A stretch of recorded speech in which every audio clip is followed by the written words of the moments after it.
April నెల మొదటి వారంలో మీనరాశి జీవితంలో స్త్రీ కారణంగా పెను మార్పులు వద్దన్న అదృష్టం వరిస్తుంది. ఆకస్మిక ధనయోగం పట్టబోతూ ఉంది. ఏప్రిల్ నెల మొదటి వారంలో మీనరాశి వారి జీవితంలో ఏం జరగబోతోంది? ఒక స్త్రీ కారణంగా వీరి జీవితంలో వచ్చే మార్పులు ఏమిటి? వీరి విద్య, ఉద్యోగ, వ్యాపార, వైవాహిక జీవితాల్లో ఏ విధమైన మార్పులు వీరికి రాబోతున్నాయి అనే విషయాల గురించి మనమైతే ఇప్పుడు క్లియర్గా తెలుసుకుందాం. అంతకన్నా ముందుగా మీలో ఎవరైనా సరే కొత్తగా మన ఛానల్ని కనుక చూస్తున్నట్లయితే తప్పకుండా వీడియోని లైక్ చేయండి. తప్పకుండా మన ఛానల్ని సబ్స్క్రైబ్ చేసుకోవడం మర్చిపోకండి. సబ్స్క్రైబ్ చేసుకోవడంతో పాటుగా పక్కనే ఉన్న బెల్ ఐకాన్లో ఆల్ని ట్యాప్ చేయండి. ఈ విధంగా చేయడం ద్వారా మేము పెట్టే ప్రతి వీడియో కూడా మీకు నోటిఫికేషన్ రూపంలో కనిపిస్తుందండి. మీరు మిస్ కాకుండా మన వీడియోని చూడగలుగుతారు. ఇక వీడియోలోకి వెళ్ళిపోయి మీనరాశి వారి జీవితం ఏ విధంగా ఉండబోతోంది, వీరి జీవితంలో రాబోయే మార్పులు ఏమిటి అనే విషయాలన్నింటి గురించి కూడా మనం ఇప్పుడు తెలుసుకుందాం. మీనరాశి పూర్వభద్ర 4వ పాదం, ఉత్తరాభద్ర 1, 2, 3, 4 పాదాలు మరియు రేవతి 1, 2, 3, 4 పాదాల్లో జన్మించిన వారు మీనరాశికి చెందుతారు. ఈ రాశికి అధిపతి గురువు. రాశి చక్రంలో మీనరాశి చివరి రాశి. మీనరాశిని సరిరాశి, ద్విస్వభావ రాశి, జలతత్వ రాశి అని పిలుస్తారు. రెండు చేపలు ఒకదాని తోక వైపునకు మరి ఒకదాని తల ఉన్నట్లుగా ఈ రాశికి చిహ్నంగా శాస్త్రాల్లో చెప్పబడి ఉంది. మీనరాశి వారు ఆచార వ్యవహారాలు, తత్వ, వేదాంత, జ్యోతిష్య, హోమియోపతి, గణితం మొదలైన వాటిలో ప్రావీణ్యతని కలిగి ఉంటారు. వీరికి గల సంగీతాభిమానం, క్రీడాభిమానం జీవితంలో మంచి మలుపుకు దారితీస్తుంది. మీనరాశి వారికి కళా సాహిత్య రంగాలలో మంచి ఆసక్తి, నిపుణత ఉంటాయి. వంశపారంపర్యముగా సంక్రమించిన ఆస్తులను సామర్థ్యంగా వృద్ధి చేస్తారు, కానీ ఆస్తులు దక్కడం మాత్రం అనుమానాస్పదమనే చెప్పాలి. మీనరాశి వారికి కష్టానికి తగినటువంటి ప్రతిఫలం ఉంటుంది. నిరుత్సాహపడకుండా పనిచేస్తే విజయానికి చేరువవుతారు.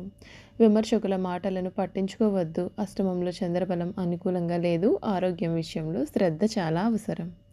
శ్రీ సూర్యనారాయణమూర్తి సందర్శనం శ్రేయోదాయకం.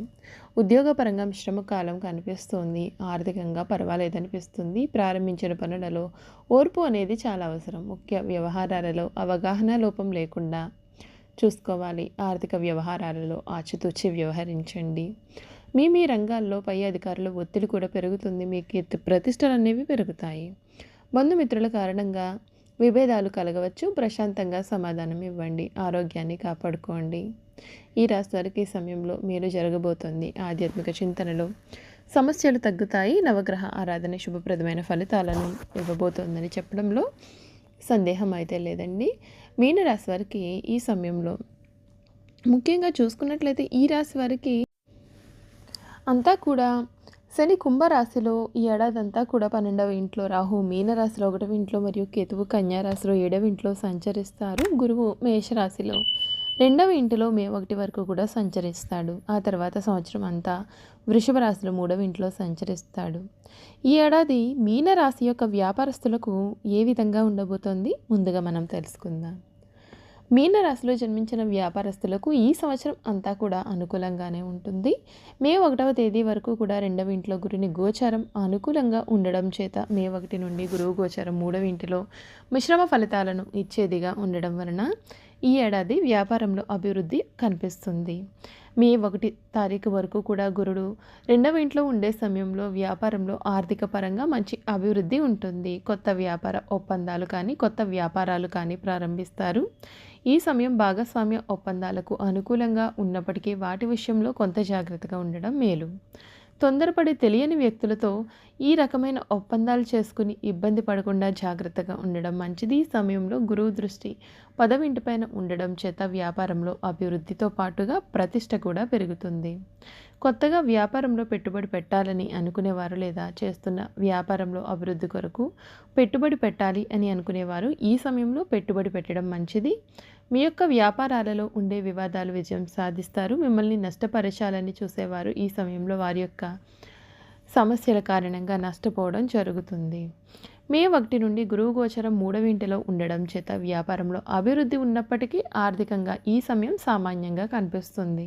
మీరు ఎక్కువ సమయం వ్యాపార అభివృద్ధి కొరకు కేటాయిస్తారు. అలాగే దాని కొరకు ఎక్కువ ప్రయాణాలు చేస్తారు. కొత్త వ్యక్తులను కలుసుకుంటారు. కొత్త ప్రదేశాలలో వ్యాపారం యొక్క అభివృద్ధికి మార్గం సుగం చేస్తారు. ఈ సమయంలో మీ యొక్క భాగస్వామ్యుల కారణంగా ఆర్థిక లాభాలనేవి కలిగినప్పటికీ వారితో కొన్ని సమస్యలు కూడా ఏర్పడే అవకాశాలు ఉన్నాయి. ముఖ్యంగా వ్యాపార భాగస్వామ్య విభజన సమయంలో కొన్ని సమస్యలు ఏర్పడే అవకాశం ఉంటుంది. న్యాయ సలహాల వలన కానీ లేదా మిత్రుల సహకారం వలన కానీ ఈ సమస్యలు పరిష్కారం అవుతాయి.